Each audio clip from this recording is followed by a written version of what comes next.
et des questionnements du vécu au quotidien à la lumière de la parole de Dieu. Daniel fut sauvé parce qu'il y avait l'ange qui calmait les lions. Mon père, bonjour. Bonjour. Pasteur, soyez les bienvenus dans Dieu et nous. La thématique du jour, l'instrumentalisation de la parole de Dieu, les réalités.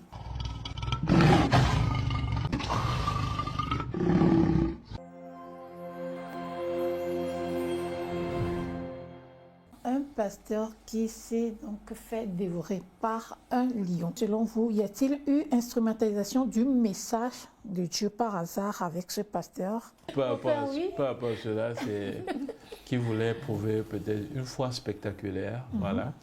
Et lorsqu'on ne reçoit pas de message de la part de Dieu et qu'on veut prouver ou bien imiter, Dieu nous parle. Voilà, on veut prouver que Dieu nous parle et imiter un miracle qui nous est donné par la Bible, alors là, c'est comme si on tente Dieu lui-même. Voilà. On ne reçoit pas de message, mais on veut prouver par notre ego que nous sommes serviteurs de Dieu, bien Dieu nous parle, alors c'est tenter Dieu lui-même. Voilà. Et là, Dieu ne peut rien faire. Ce pasteur, j'ai vu la vidéo, on lui disait bien que les lions, il n'allait pas. Il a demandé aux vigiles qui étaient là de sortir, de fermer, de sortir. Jusqu'à ce qu'on ne commence pas à lui prendre le bras, il commençait à crier. Voilà. Ça serrait. Dieu n'abandonne jamais son serviteur qu'il envoie. Celui qu'il envoie, celui qu'il choisit, il ne l'abandonne jamais. Et lorsque le message ne vient pas de Dieu, il ne faut pas exagérer. Et Saint Paul nous dit de vivre selon l'esprit, de ne pas vivre selon la chair. L'orgueil, l'ego. Dans la lettre aux Galates, chapitre 5, verset 19 à 21, nous cite les œuvres de la chair. Et nous retrouvons tout cela là-bas. Tout ce qui est l'ego, l'orgueil, le désir de grandeur et autres. Or, le pasteur, le prêtre, l'homme de Dieu, même le fidèle, est appelé à vivre selon l'Esprit Saint, selon l'Esprit de Dieu. Voilà. Donc, lorsqu'on ne vit pas cela, on s'expose soi-même et on vit selon la chair et on est tenté par le malin lui-même. Mais selon la petite histoire, quand moi j'ai poussé les recherches, ce monsieur, bien qu'il y ait de ces cas qui se passent souvent, des pasteurs qui se prennent tellement la tête qu'ils oublient qu'ils sont des hommes de Dieu, que parfois même on se demande s'ils sont réellement investis de l'Esprit de Dieu ou bien c'est de l'orgueil, de l'arrogance. Il s'est révélé que cette scène s'est passée en Somalie, à Mogadiscio, et que ce monsieur ne serait pas un pasteur, mais plutôt un gardien de zoo. Et donc c'est un dresseur d'animaux et qui travaillait là-bas. Et qu'il a même fait souvent des reportages, c'est-à-dire on l'a souvent interviewé par rapport à ce zoo, et qu'il avait même expliqué que même dresseur d'animaux, il peut arriver des fois que ces animaux ne soient plus tendres et qu'ils te dévorent un jour. Et bizarrement, c'est ce qui s'est passé dernièrement. Et c'est selon BBC, quand on a fait les recherches, et je me demande, est-ce que justement, il n'y a pas eu instrumentalisation de cette vidéo aussi maintenant à d'autres fins, puisqu'on parle de pasteur depuis là. Voilà, oui. Je ne sais pas si vous voyez. Oui, cette vidéo peut-être, comme vous nous avez donné le contexte. Voilà, le contexte est toujours important. Donc cette vidéo replacée maintenant dans son contexte nous fait comprendre le message que donnait véritablement cette vidéo. Donc, ce qui veut dire que cette vidéo a été travestie ou bien instrumentalisée. On est toujours dans la même logique. Dans la même logique. Mais il ne faut pas oublier de vue ce que nous dénonçons. Oui, c'est très important. C'est-à-dire, quelqu'un qui dit « Jésus a jeûné 40 jours, 40 nuits dans le désert, sans manger ni boire. Moi aussi, je vais le faire. Je reçois ce message de Dieu qui me le demande de le faire. » Et il s'engage à cela et il meurt 3 jours après. Donc vous pensez que c'est impossible de nos jours? Si la mission t'est donnée de la part de Dieu, si cela ne vient pas de ton propre orgueil, voilà, si c'est Dieu qui t'appelle à cela. Il dit dans le psaume 90, 91, je suis avec lui dans son épreuve. Je vais le libérer, le glorifier, et je ferai qu'il voie mon salut. C'est-à-dire que Dieu n'abandonne pas son serviteur, celui qui l'envoie. C'est l'Esprit Saint qui a conduit Jésus au désert. Alors moi, quand je m'engage dans cela, qui est-ce qui me conduit dans ce désert? C'est ma propre gloriole ou bien... Et pour quelle fin? Et pour quelle fin je fais cela? Voilà. Tout doit être sous la mouvance du Saint-Esprit. Donc, pasteur, vous aussi, vous pensez que de nos jours, on ne puisse pas faire de jeûne de 40 jours comme Jésus l'avait fait? On peut le faire, le prêtre l'a dit. C'est comme Jésus l'avait fait, sans boire, sans manger. Si c'est Dieu qui te le demande, pour une raison, tu peux le faire sans même le sentir. Exactement. Sans même le sentir. D'accord. Mais si c'est toi-même, par ton ego, je vais le faire pour montrer aux gens, pour dire aux gens que oui, moi j'ai fait. Normalement, quand on fait jeûne, même c'est pour montrer à quelqu'un. C'est parce qu'on a un souci et qu'on se retire, on va devant Dieu, on cherche sa face. Toi, tu le vois comme ça. Je interviens même là-bas. Le but premier du jeûne, ce n'est pas pour répondre à un problème. Le but premier du jeûne, c'est pour m'élever spirituellement. Oui. C'est dans cette élévation, quand je suis parvenu au royaume de Dieu, au royaume des cieux, que ce que je demande m'est accordé. Oui, mais au même moment aussi, c'est dit que quand tu as un souci qui ne trouve pas forcément solution, il faut jeûner. Il faut chercher la face de Dieu. Te dépouiller, Exactement. Et lui demander de te remplir de sa présence. Voilà. Mais le faire est juste pour que les gens sachent que, bon, c'est toi le grand chrétien du quartier, là. Je crois que vous avez appris cette histoire aussi qui était dans les journaux en 2022. Il y a un gourou, un pasteur au Kenya, qui a amené tous ses fidèles dans la brousse pour jeûner durant 14 jours et rencontrer Jésus qui viendra les enlever aussi. Ils étaient tous morts. La police était à la recherche de ce pasteur jusqu'à aujourd'hui. Mais ils étaient partis pour être enlevés, non? C'est l'enlèvement. Donc, voilà, c'est ces histoires assez rocambolesques quand même qui doivent nous faire réfléchir par rapport à certains contextes dans lesquels on se trouve en tant que chrétien face à certains leaders religieux qui nous disent de faire ceci ou de faire cela ou qui prêchent la parole mais qui derrière le vrai sens même n'y est pas. Donc, que Dieu nous aide à avoir cet esprit de discernement, cet éveil d'esprit afin de nous-mêmes comprendre la parole de Dieu. Mon Père, quelles peuvent être donc les conséquences de l'instrumentalisation de la parole de Dieu? Parce que ce dont on parle, il y a des personnes de grand niveau qui sont sous l'influence, sous l'emprise de certains leaders religieux. C'est que vous ne pouvez pas croire, quoi. C'est tout ce c'est ce que dit le leader qu'ils font. Qu'est-ce que vous avez à dire par rapport à ça? Les conséquences, elles sont là de nos jours. C'est le manque de foi en Dieu lui-même. Le manque de foi. On croit plutôt en la personne qui est là devant nous. On ne croit même plus en Dieu. On croit à tout ce que cette personne nous dit. Voilà. Et le deuxième élément, c'est qu'il faut éduquer le fidèle à ne pas rechercher les solutions toutes faites. Quand je dis que cette eau, si vous la prenez, elle deviendra du vin tout à l'heure. Au nom puissant de Jésus-Christ, cette eau, elle deviendra du vin. Ou bien quand les gens s'amusent à vendre des bouteilles d'eau à 1 million de francs CFA. Pour moi-même déjà, ce message doit m'interpeller. Est-ce que Jésus, il a agi ainsi? Ou bien, devant un message qui m'est donné, je peux me demander si c'est Jésus qui est à ma place en ce moment, comment réagirait-il? Voilà. Est-ce que Jésus a agi comme cela de son vivant? Voilà. Est-ce que Jésus a demandé de l'argent? Est-ce que Jésus a fait ceci? Parce que Jésus a voulu montrer sa grandeur. Il nous a enseigné le chemin de l'humilité. Alors, il faut vraiment éduquer le fidèle et que ce fidèle s'auto-éduque également.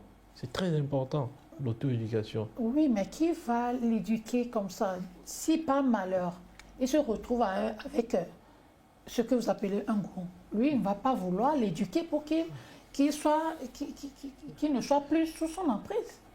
Jésus nous dit dans Jean chapitre 16, le Saint-Esprit vous enseignera tout. D'accord. Il vous enseignera tout. C'est que l'homme, aujourd'hui, ne fait pas cet effort de vivre dans l'esprit. Lorsque nous faisons cet effort, le Saint-Esprit nous est donné personnellement. Et il nous dit, Jésus nous dit, ce qui va advenir même, il vous le révélera, il vous le fera connaître. Alors si je fais confiance à ce Seigneur en qui j'ai mis ma foi, je dois vivre de son esprit. Je dis bien souvent, c'est l'esprit de Dieu, complément de nom. L'esprit qui appartient à Dieu, l'esprit qui connaît le dessein de Dieu, qui sonde même Dieu. C'est ce même esprit qui m'est donné en tant que fidèle pour que je puisse vivre de lui. Mais bien souvent, je ne veux pas vivre de lui, et je veux vivre par mes propres moyens. Alors là, je me fourvoie. Donc, la solution véritable, c'est le Saint-Esprit, le véritable enseignant. Oui, mais vous m'aviez parlé la dernière fois de ces chances-là, qui croient tellement à ces histoires, c'est-à-dire qui ne réfléchissent. Vous avez donné même l'exemple des médecins. Oui. Je vous ai posé la question. Oui. Que dire à ces personnes qui écoutent bêtement? C'est-à-dire, on n'arrive pas à comprendre des personnes de grand niveau qui se retrouvent sous l'emprise de certains leaders. Vous ne comprenez pas. Qu'est-ce qui se passe à ce niveau? Comme le pasteur aussi l'a souligné, le pape Jean-Paul II parle dans Fides et Ratio de l'équilibre entre la foi et la raison, qui sont comme les deux ailes d'un avion. Voilà. Donc, il doit y avoir toujours cet équilibre entre le message que je reçois et la raison, qui est un don de Dieu. Il doit y avoir toujours cet équilibre. À tous les niveaux. Ce n'est pas forcément que je sois un intellectuel avant de développer cette raison. Pierre et la plupart des disciples, ils étaient des gens peu instruits. Et la parole de Dieu nous le dit. Mais grâce au Saint-Esprit qu'ils ont reçu le jour de la Pentecôte, ils ont été transformés. Et même leur auditoire était surpris de leur raisonnement. Alors, moi, en tant que chrétien, vivre sans le Saint-Esprit, je ne suis pas encore chrétien. D'accord. Voilà. Comme je le dis, la solution, c'est le Saint-Esprit. On peut être à un très haut niveau, côté humain, et être au bas de l'échelle au Saint-Esprit. Il nous faut rééquilibrer cette balance afin de mieux marcher dans la foi avec Jésus-Christ. Voilà. Merci beaucoup à vous, pasteur. Pour clôturer, donc, quelles peuvent être les conséquences de l'instrumentalisation de la parole de Dieu pour la personne qui le fait et pour la personne à l'endroit de qui on le fait? Pour la personne qui le fait, comme il prêchait, je peux dire, le royaume de Dieu, un jour, on lui dira, je ne te connais pas. Je ne te connais pas. Tu diras, non, j'ai agi en ton nom, j'ai fait convertir des gens étaient venus à toi. Non, vous qui faites le mal, ôtez-vous de là, je ne vous connais pas. La conséquence pour celui-là, c'est ça. Ou l'autre conséquence, c'est qu'il sera dévoré comme le lion a dévoré l'autre.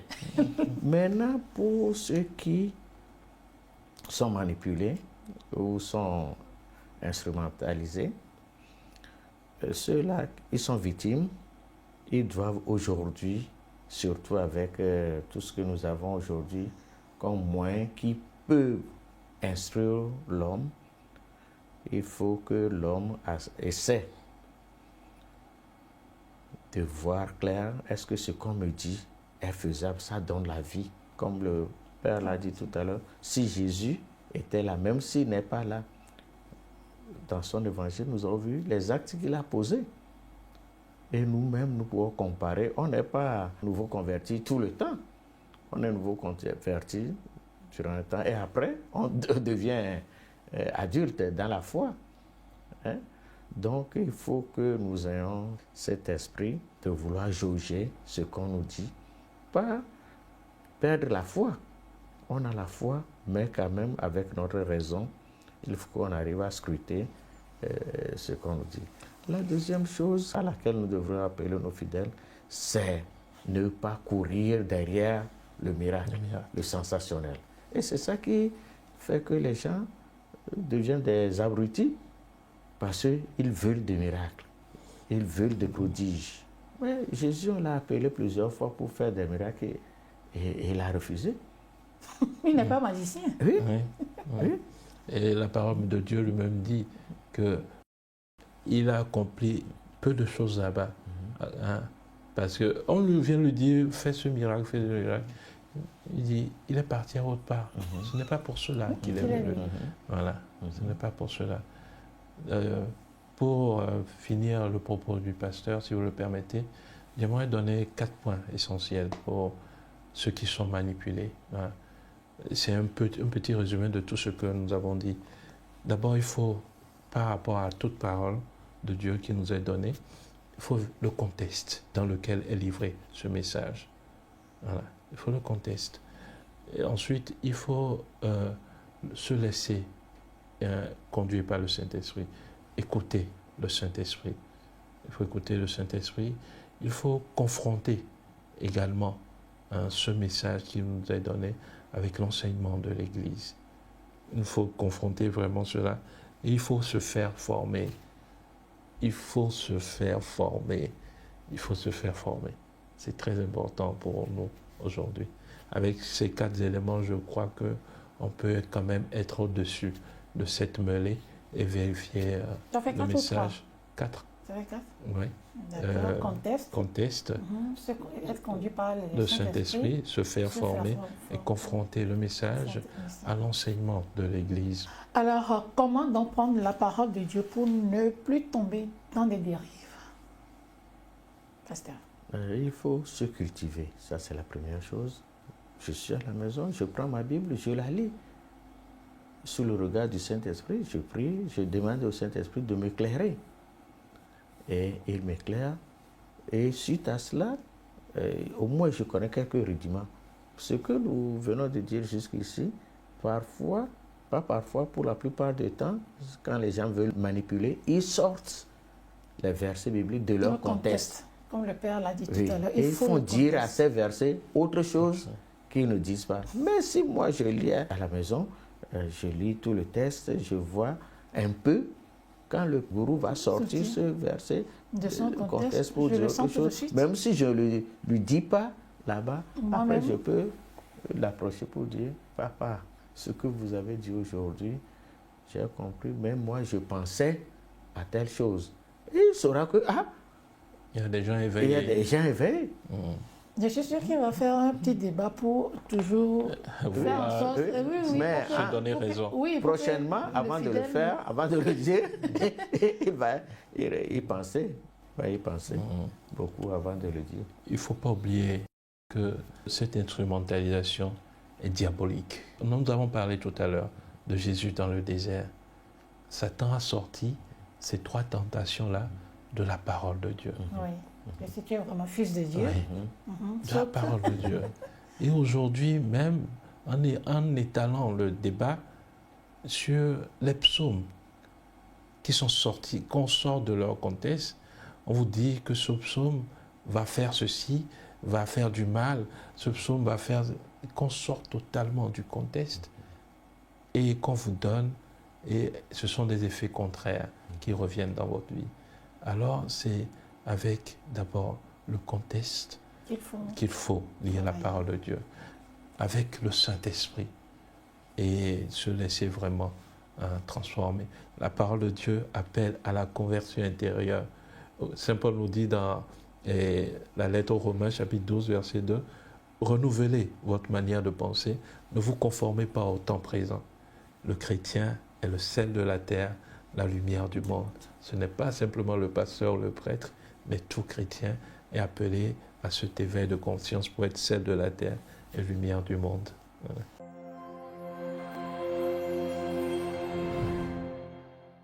merci de votre présence aujourd'hui pour nous, mon Père, pasteur, pour avoir éveillé plus d'un sur la thématique du jour, à savoir l'instrumentalisation de la parole de Dieu, les réalités. Chers amis téléspirituels, tout le plaisir a été pour moi de vous avoir servi. Très bon dimanche chez vous. Dieu nous couvre du sang de l'agneau. À très bientôt pour un nouveau numéro dans votre émission religieuse et de la spiritualité.